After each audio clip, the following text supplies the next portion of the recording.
Nongeye kubasuhuza abakunzi ba Mazi Miss TV, nizere ko mumeze neza cyane. Mu by'ukuri nabategura ikiganiro cyiza cyane ndetse n'amakuru yose arimo kuko ni ibintu bitangaje cyane. Reka mumfashe gusobanukirwa kino kibazo nk'abafana banjye, sibyo? Ese koko wowe witegereje neza Aisha umubona gute?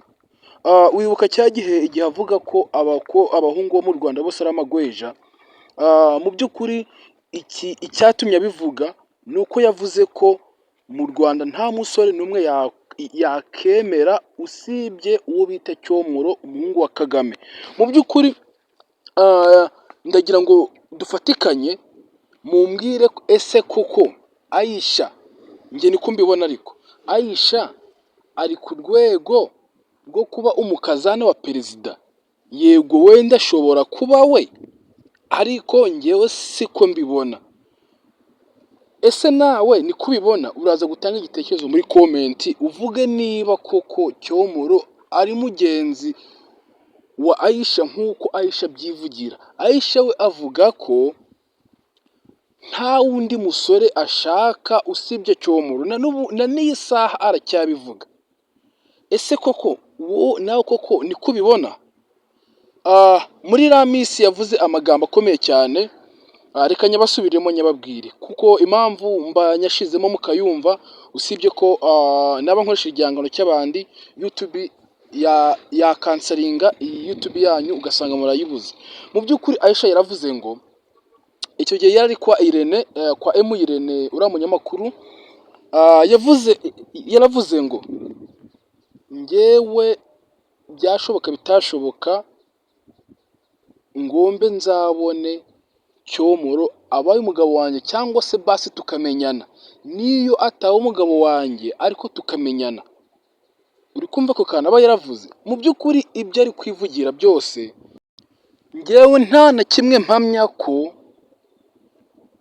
yazahura nacyo, ari ukumenyana cyangwa se kubana. Mu by'ukuri Cyomoro mu by'ukuri ni umusirikari ukomeye cyane bita CTU, wa musirikari icyegera cya perezida Paul Kagame. Mu by'ukuri uriya mutwe w'aba CTU mu by'ukuri ni abasirikari baba bashinzwe kurinda perezida Paul Kagame kugira ngo hatagira ikintu kimwangiza cyangwa se cyamubangamira.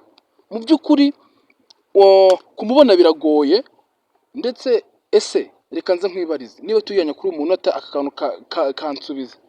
Ese kuva wavuka, waba uri muri Kigali cyangwa se mu cyaro, wari wabona perezida agenda n'amaguru cyangwa se umwana we? None se bazahurira hehe? Kari icyo njye nibaza. Oya, bazahurira guys, rero tujye tuvuga ibindi dusubira ibindi. Ese koko hari ibintu bidashoboka pe? Buriya rwose guys, hari ibintu bidashoboka, njye ndacyabivuga. Ni nko kubona inka iri gukina umupira. Ibyo bintu wari wabibona? Ibi bintu Aisha rero yisetinzemo bizanamusaza. Ahubwo ibyiza ni uko yakundana n'abasore bandi, ariko umuhungu wa perezida bamwikuremo. Ese ko amakuru mfite, umuhungu wa perezida afite undi mukobwa w'inshuti ye, reka mubereke. Wamubonye? Yego, niba wamubonye ni byiza cyane. Uwo nguwo niwe w'inzozi ze. Ahubwo njyewe nabagira inama yo kwegera Aisha nk'abantu baziranye bagendana buri kanya.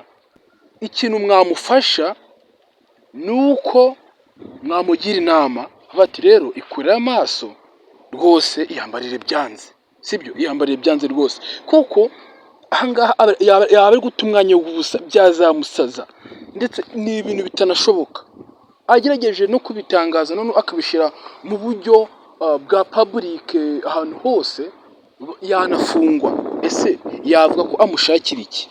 Yego wenda Cyomoro ashobora kumukunda, ariko njyewe simbyemera ko byaba. Biragoye pe. Ni nko kubona inka yabyaye ihene. Oya rwose Aisha, ishakira ahandi, kundana n'abo bantuza ngo nimba ari ba Bobo ukundane nabo ba Cedric nabo ba Irene, ariko rwose aho ngaho muhuje umurimo, ariko perezida w'umwibagirwe kabisa. Yego wene waba umukazana we, ariko simbizi pe. Okay guys, rero nizere ko iki kiganiro kikuryoheye, ariko njyewe nsoje iki kiganiro mvuga ko bitakunda kubona Aisha akundanye n'umuhungu wa perezida. Yego nyine yarabivuze, na n'ubu ngubu aracyanabivuga, na n'ubu ngubu biracyamusetinzemo, na n'ubu ngubu byaramusajije, na n'ubu ngubu aracyabivuga ati njyewe umusore nemera mu gihugu ni umusore umwe gusa, ari we Cyomoro. Aha si ngaho ntacyo, njye mbemereye ni mubana, niba uri no kunyumva Aisha, ni mubana, mbemereye agahirigisi ka fanta, njye nzabatwerera guys. Andika igitekerezo muri comment uvuge niba byakunda cyangwa se bitakunda. Murakoze.